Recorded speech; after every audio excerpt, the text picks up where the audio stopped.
Welcome back to another little adventure with my portrait painting group. For the palette that we'll be using today, we will be using titanium white, flake white, burnt umber, alizarin permanent, cadmium red, medium, yellow ochre, sap green, ultramarine blue, ivory black, and for our painting medium today, we will be using liquid original. And in today's video, we're really going to try to push and further advance the effect of light. And just like I did with the last outing, we're going to observe the painting through my eyes. So here I am staring at the model. So we're going to start off looking at the tablecloth. So right off the bat, I noticed that on the editor or on the computer screen, that tablecloth looks like a very generic red. But working from life, that red is actually somewhat closer to the cooler range in terms of temperature. So we're going to go ahead, instead of using cadmium red medium, we're going to use the alizarin permanent and the ultramarine blue. So alizarin permanent and ultramarine blue is going to give us a nice kind of coolish red, which of course is kind of tapering towards the purplish family. So that's why we used a little bit of ultramarine blue, just to kind of cool it off. So what we're going to do is we're going to look at each little area of color. We're going to look at spots of color today. So I'm starting off with the red because the red seems to really be jumping at me as something that needs to be addressed. So we added a little bit more cadmium red medium just to steer a little bit towards the warmer side of the red, but still not quite cadmium red. See, now we're getting kind of more intricate with our color mixtures. So I will say today was a little bit more sunny in the studio. There are windows, so there will be a little bit more glare with this outing.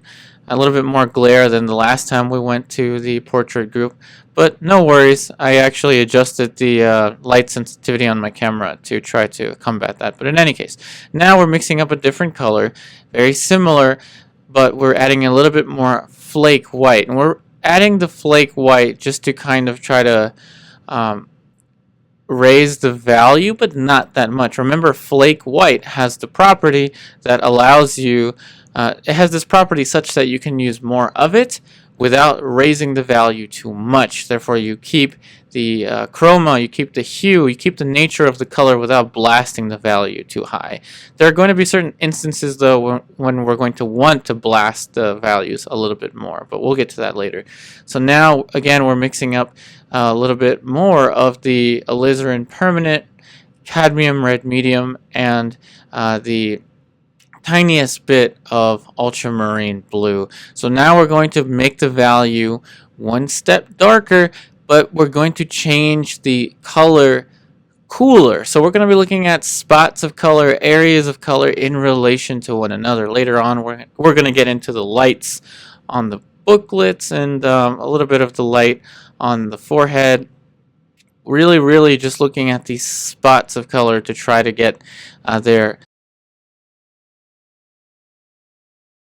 relationships just right. So color relationships really have to be observed. So now we're going to look at that tablecloth and notice some very interesting differences between the tablecloth that we're observing today and the tablecloth that we're painting. Notice that the folds are a little bit different. So the folds are a little bit different.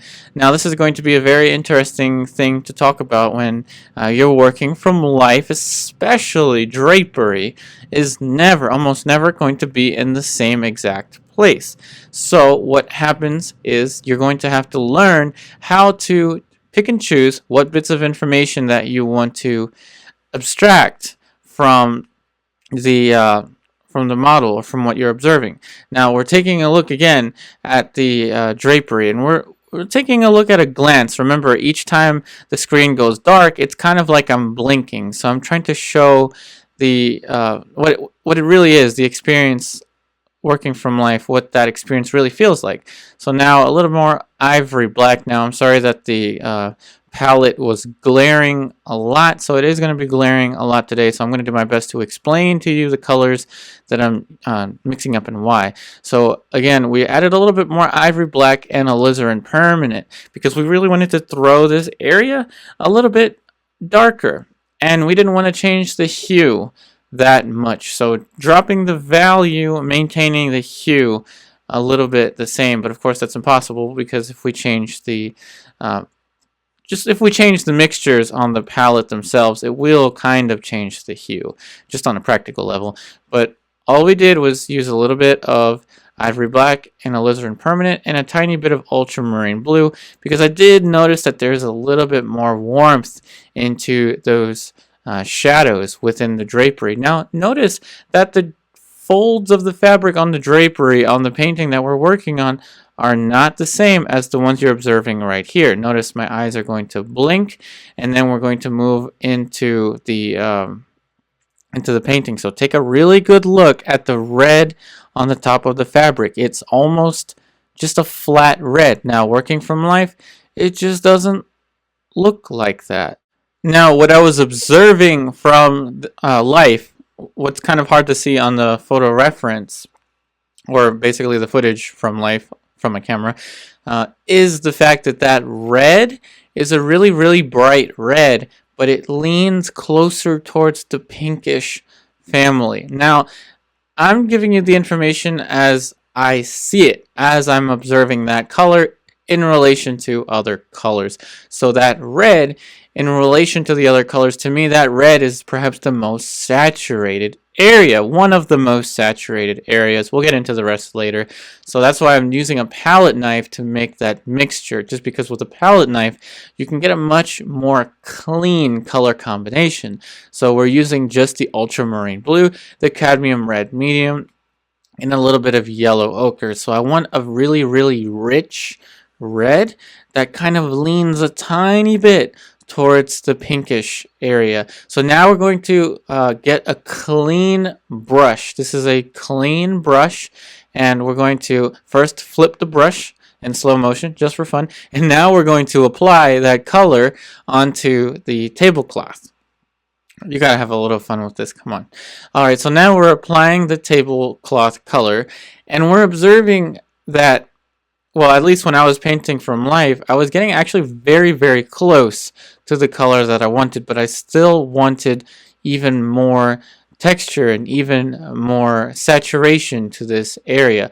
Now, saturation tends to increase, not always, but usually tends to increase when the planes that you're painting are very, very close to being perpendicular to the light source, so very much kind of in the high lit regions when you're receiving the most light. And so again, this light is a little bit of a warm-ish light. It's not completely cold. So a warm-ish light onto a red-ish fabric is going to give you that type of fire red type of color. See how kind of blank that red looks on the photo reference? Now that is the major advantage to working from life versus working from photo reference. One of the largest advantages, if you would ask me. So now we're going to mix another color. So we're going to mix up another red that's a little bit closer to the purplish areas. So I'm actually using the titanium white now to blast the color. And the reason I'm blasting the color is so that I can take out some of the saturation of that alizarin permanent mixture. Now with the palette knife, we want to get a value that's just maybe one or two steps down from the light of the tablecloth, and this is going to be the value for the halftone on the tablecloth, and it's going to be for a plane that's facing the light just one step or maybe two steps less. So now with another brush, we're going to just pick up the paint that we just mixed with the palette knife, and we're going to apply just a simple and clean little halftone here. Now, one important thing to notice when you're painting colors and you're observing colors in relation to one another. So suppose my brush is applying the paint on this area, But for me to observe what this color really is, my eyes are actually somewhere else. Kind of a weird place to be. So my eye is actually looking at the top of the tablecloth, whereas my hand is applying the paint towards this little halftone here. But of course, I mean, I'm observing where I'm applying the paint, right? But when you're observing colors in relation to one another, so for instance, the halftone of the tablecloth, I observe that halftone from my peripheral view. So I'm looking at another shape of color to compare. And now with that brush that so many people hate, I'm going to apply a little more of the Liquid Original, and I'm going to oil out. So this is oiling out the areas that I'm going to want to bring the color and the value back. So I'm only going to show you a little bit of me oiling out the surface, just because it's going to be kind of redundant to show you footage of me oiling out all of the areas. Now I'm only oiling out the areas of the painting that are dry. The tablecloth I'm not going to oil out because it already has paint, and I was actually trying to build up the paint. So let's go ahead and observe once again from life. With the palette knife, we're going to mix up a little bit of titanium white on the side here with a little bit of yellow ochre. So titanium white, yellow ochre, and we're going to use something that I like to call broken color. I'm not sure if that's the actual term, whatever the term that most people use, but I'm going to call it broken color, and I'll define it when I actually do it. So we're mixing up now a little of the Alizarin permanent and a tiny bit of sap green just to combat the Alizarin permanent. So we want a color mixture that is warm, but not a generically warm yellow ochre. So not a generic warm yellow ochre mixture. We really want something that is warm, but not that warm. We're really gauging the temperature of this color now that we are mixing up. So now a little bit more yellow ochre, and we're going to mix up an even warmer color right next to the one we just created on the palette, just to have a little more of a blaze, a little bit more heat if we need it. So a little more yellow ochre now, just a tiny bit more yellow ochre, going back and forth between the yellow ochre and the titanium white. Very easily just trying to mix up this color. And now what we're going to do is apply the broken color technique, if that's what I call it. Scattered color, I don't know. So what this means is, notice how we have that bluish color for the white of the fabric, for the white of the drapery. Well, in life, I'm actually seeing both. I'm seeing the bluish of the white. So imagine the bluish, just bear with me here, imagine the bluish color is coming from the environment of the room. The overall temperature of the room is a little bit cooler, so the camera just naturally kind of picks up on that.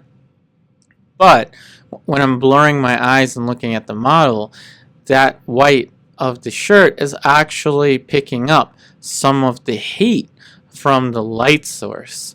So now if I want to have something that's both warm and cold, I'm going to have to scatter the paint around, thus using kind of a broken color technique. So what do I mean by broken color? If you just notice the way that I'm applying the paint, I'm scattering it. I'm allowing certain areas of the blue to show, and I'm going to do this with pretty much the entire little area of the white of the drapery, just trying to flatten it out, but at the same time keep those little areas of broken color.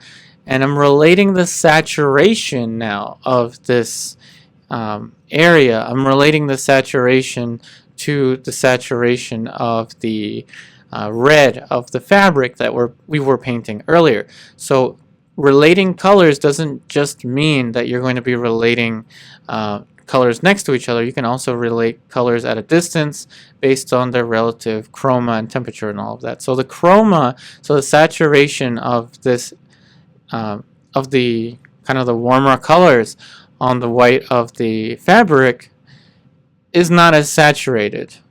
It isn't. So now we're going to move on to this little area of the painting, and I'm showing you the oiling out of it. So I'm applying a little bit of oil onto this area here because it was dry and it was kind of fading away.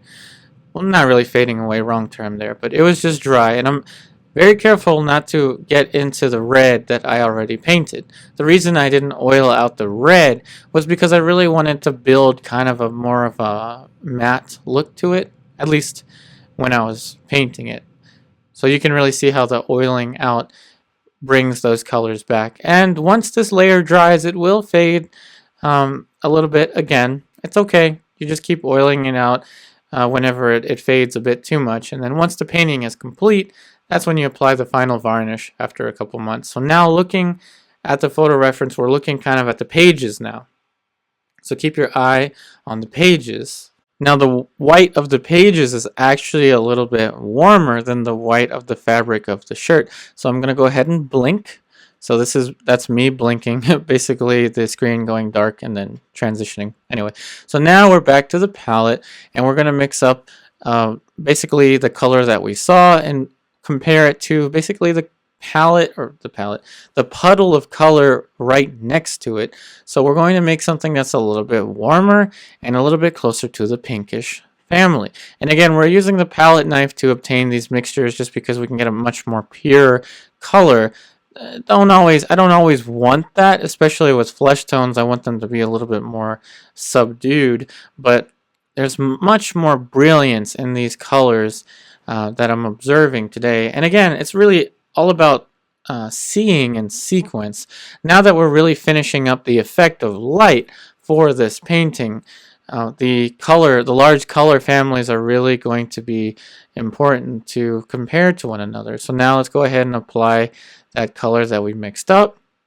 The value might be a little bit too bright, but I think it works all right. So a little bit something interesting. So on the camera, the footage actually looks a little bit I don't know, colder, a little bit cooler, and that's probably because there's a bunch of windows behind me, so that might also influence the way that this color looks. But anyway, so that was a clean and dry bristle brush that I'm using just to kind of facilitate that edge a little bit, and I'm also going to add a little bit of a shimmer, just kind of a little sparkle at the edge of the corner of the of that page. And I'm also going to use a little bit of a broken color technique on the paper just because I think it looks interesting.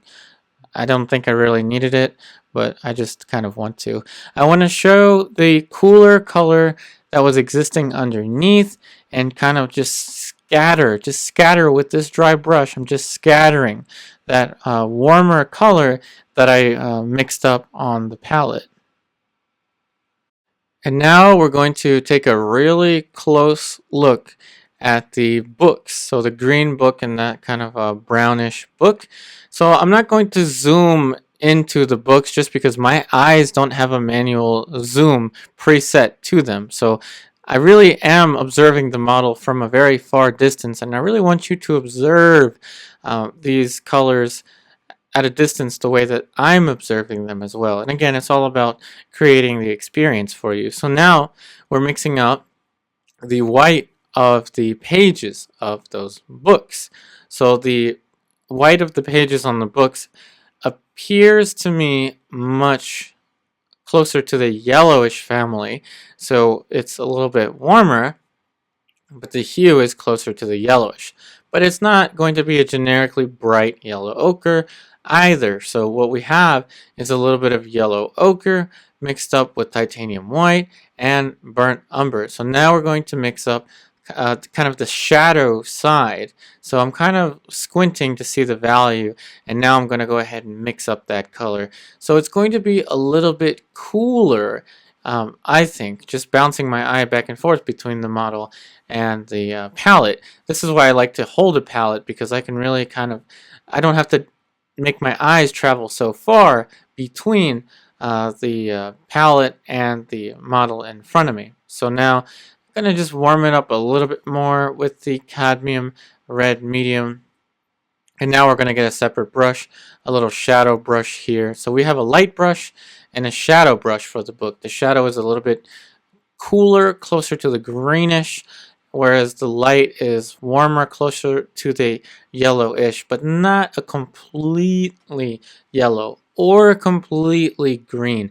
And again, these are some very complex colors that we're starting to build, and it's all about creating the effect of the light, the condition of the light. Observing these colors from nature is really going to be your best bet towards improving your own ability to mix color. Now, there's a lot you can get from working from photo reference. Please don't get me wrong, because you're going to see me working from photo reference more than life in these videos as for now, just because there are model fees, there are studio space constraints, all of these things. So I take the chance to work from life every chance I get to work from life. I choose to work from life. But it's important to know what you can get from life and what you can't get from life, what you can get from photo reference and what you can't get from photo reference, and not be overly dogmatic of either.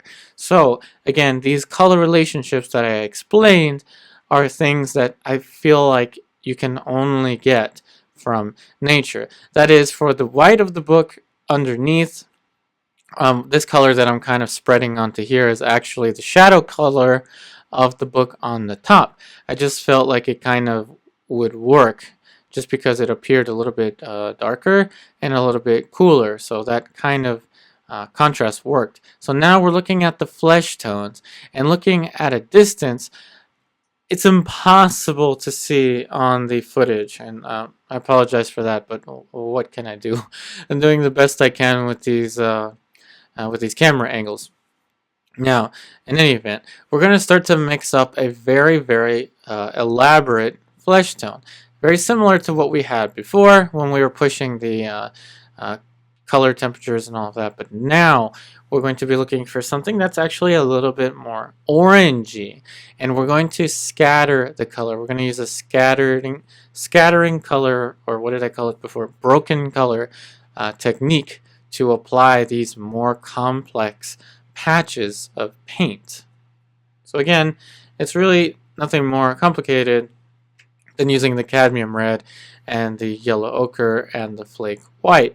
We also did use a little bit of the pink from the Alizarin permanent. And I'm doing the best that I can to explain these color mixtures to you, because I know that the glare is pretty bad on the palette. So let's go ahead and get this brush and let's start to apply these mixtures. Of course, my hand slips up and makes a mark in the wrong spot. Whoops, it's okay, not the end of the world. So now we're going to go ahead and put in that lighter shape. It's actually really difficult to see, even in the footage, what my painting actually looks like now. So interestingly enough, so let's again observe the flesh tones on the model, and again, it's really, really different to observe the colors from life versus photo reference. Now, I will not argue with the fact that if I had a better camera, or if I was just a little more experienced with the camera settings and all of that, I could potentially get closer to the flesh tones that I'm observing from nature. But again, let me guide you through the thought process. With a little bit more orange, and the orange again is just red and yellow ochre, I actually am spreading the color a little bit on the forehead, but I'm not completely covering it. Notice how the brush is wiggling. So we're kind of applying a little bit of the wobbly brush technique. A wobbly brush technique going on here, because we're spreading the paint now in selected areas that are going to be receiving that more chromatic color, and not a bright orange either. This is now a very, very complex color, because there are so many layers of color underneath that are all building up to create this one uniform passage of flesh tone. And after just a few little marks, a few little areas of broken color, the change in the effect of light and the condition of the light is dramatic. These colors were very, very carefully observed from nature. So that being said, that is the end of the pose. I really hope that these videos help you out. I wish you the best in all of your artwork, and as always, I'm trying to bring the experience. I'm trying to bring the experience of creating these paintings for you every single day. Most importantly, enjoy what you're doing. Look at us, we're having a great time. Enjoy what you're doing. And here's an image of the painting in my studio. Notice the glare keeps growing. There's even more of a glare. So here is the painting at a corner. So now the camera's at a corner, minimizing the glare. So just like I read in the comments in the Q&A video, I'm leaving this shot of the painting a little bit longer just so you can see what the painting looks like. That being said, I hope you have a wonderful rest of your day, and I'll be back again very soon.